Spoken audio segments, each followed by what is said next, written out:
Hello मेरे प्यारे दोस्तों, कैसे हैं आप लोग। मैं आशा करता हूं आप लोग बिल्कुल मस्त होंगे और स्वस्थ होंगे।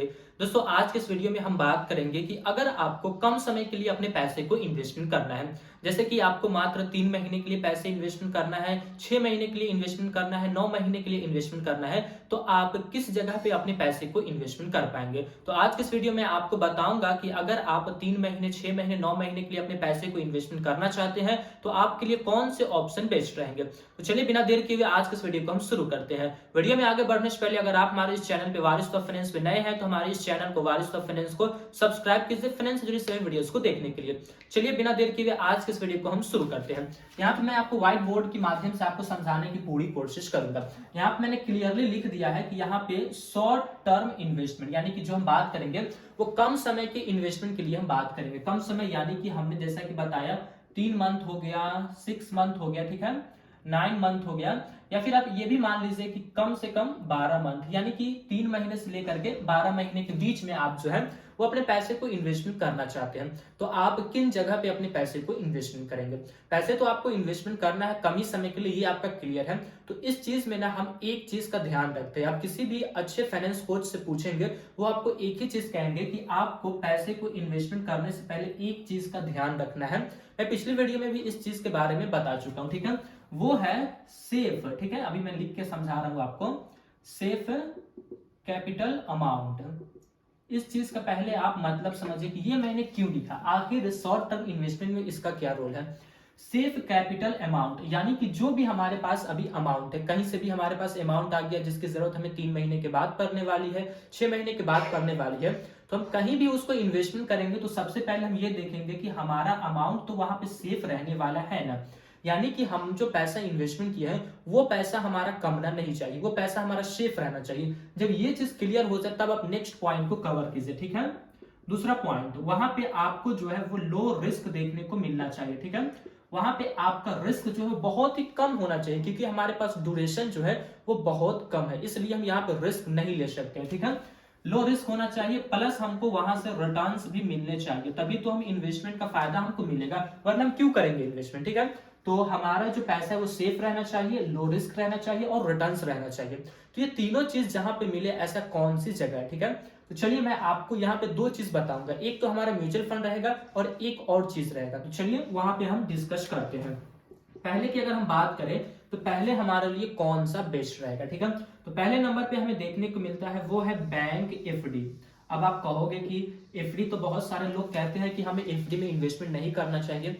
मैं आपकी बात को मानता हूं कि एफडी में इन्वेस्टमेंट नहीं करना चाहिए। कब नहीं करना चाहिए? जब आपका गोल हो कि हमको पैसे को साल भर से ज्यादा इन्वेस्टमेंट करना है, साल, 2 साल, 10 साल, 15 साल करना है, तब आप एफडी की तरफ ना जाए।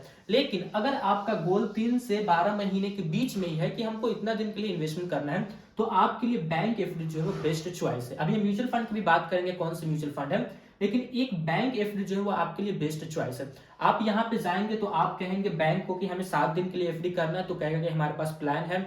आप कहेंगे 3 महीने के लिए एफडी करना है तो भी एफडी हो जाएगा। आप कहेंगे 6 महीने के लिए, 12 महीने के लिए, या फिर आप कहें 20 साल के लिए, जितना दिन के लिए आप कहेंगे बैंक एफडी हो जाएगा।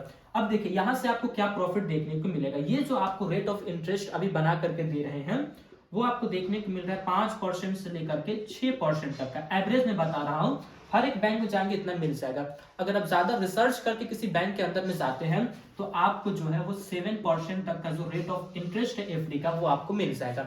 आप 3 महीने के लिए रहेंगे तो आपको 3 महीने का ही इंटरेस्ट मिलेगा, 6 महीने के लिए रहेंगे 6 महीने के लिए, जैसा कि 7% साल भर का, तो 6 महीने में कितना हुआ, 3.5%। तो 6 महीने का आप एफडी कराएंगे तो 3.5% आपको मिल जाएगा, ठीक है। तो एक हो गया हमारा सेफ, जिसमें हमारा पैसा सेफ भी है, यहाँ पे हमें लो रिस्क भी देखने को मिलता है, रिस्क तो है ही नहीं, ठीक है, और रिटर्न्स भी हमको यहाँ मिलता है। एक हो गया हमारा बैंक एफडी फिक्स डिपॉजिट। अब हम बात करते हैं दूसरे नंबर के, ठीक है। तो दूसरे नंबर पे हमें देखने को मिलता है वो है म्यूचुअल फंड, ठीक है। काफी सारे लोग म्यूचुअल फंड में अपने पैसे को इन्वेस्टमेंट करते हैं। तो म्यूचुअल फंड में यहाँ पे आप देखेंगे तो काफी सारी कैटेगरीज आपको देखने को मिलती है। जैसे आप जाएंगे तो आपको इक्विटी देखने को मिलेगा, डेट देखने को मिलेगा, हाइब्रिड देखने को मिलेगा, हर एक तरह तरह के आपको mid cap, small cap, large cap, अलग अलग तरीके के म्यूचुअल फंड देखने को मिलते हैं। तो अगर आपका ड्यूरेशन कम है तो आपके लिए कौन से म्यूचुअल फंड बेस्ट होंगे, ठीक है। तो कैटेगरीज में आपको यहाँ पे बता दे रहा हूँ कि आपके लिए जो कैटेगरी बेस्ट रहेगा वो है डेट म्यूचुअल फंड का, ठीक है। अब डेट म्यूचुअल फंड भी कई अलग अलग टाइप्स के होते हैं, तो अब इनमें से कौन सा ऐसा कैटेगरीज है जो हमारे लिए बेस्ट होगा, ठीक है। तो अब उसको आप समझिए, वो हमारा कैटेगरी है लिक्विड फंड, ठीक है। आपको डेट कैटेगरीज के अंदर में जाना है और लिक्विड फंड को तलाश करना है। लिक्विड फंड मिले तो आपको 3 से 12 महीने का अगर आपका ड्यूरेशन है तो आप इसके अंदर में अपने पैसे इन्वेस्टमेंट कर दीजिए। यहाँ पे जो पैसा आप इन्वेस्टमेंट करेंगे वो डेट म्यूचुअल फंड में जा रहा है, यानी कि किसी को लोन दिया जा रहा है। अब लोन की परिभाषा आपको पता ही है कि लोन किसी को दिया जाता है तो उस व्यक्ति से फिक्स्ड रेट ऑफ इंटरेस्ट लिया जाता है, यानी कि 12% साल का हो सकता है, 25% साल का हो सकता है। तो यहाँ पे भी आपको ना फिक्स्ड रिटर्न से मिलेंगे, ठीक है, क्योंकि आपका पैसा लोन में ही जा रहा है। पैसा यहाँ पे भी हमारा सेफ है, ठीक है। लो रिस्क यहाँ पे भी हमको देखने को मिलता है और रिटर्न्स यहाँ पे भी हमको देखने को मिलता है। तो दो ऑप्शन है, ठीक है। अब हम बात करते हैं कि ये आपको कितना का रिटर्न्स बना करके देते हैं। तो साल का रिटर्न्स की अगर हम बात करें तो ये आपको 7% से लेकर के 8% तक का बहुत ही आसानी से जो है वो रिटर्न्स बना करके दे रहे हैं। तो काफी अच्छा है। बैंक एफडी आपको 5 से 6% का दे रहा है, ये भी अच्छा है। और ये आपको 7 से 8% का दे रहा है। अगर आप इसके अंदर में अच्छे तरीके से आप रिसर्च को करते हैं तो आपको 9% रेट ऑफ इंटरेस्ट, यानी कि यहाँ पे रिटर्न्स देने वाले आपको म्यूचुअल फंड मिल जाएंगे। तो आप अच्छे से करेंगे तो आपको मिल जाएंगे। तो देखिए, अगर आपको बहुत ही कम समय के लिए अपने पैसे को इन्वेस्टमेंट करना है तो आपके लिए मैंने दो ऑप्शंस बता दिए हैं। एक है बैंक एफडी जो हर कोई जानता है, और एक है म्यूचुअल फंड का लिक्विड फंड जिसके अंदर में आप जा करके पैसे इन्वेस्टमेंट कर पाएंगे अगर आपका कम समय है, कम ड्यूरेशन है तो।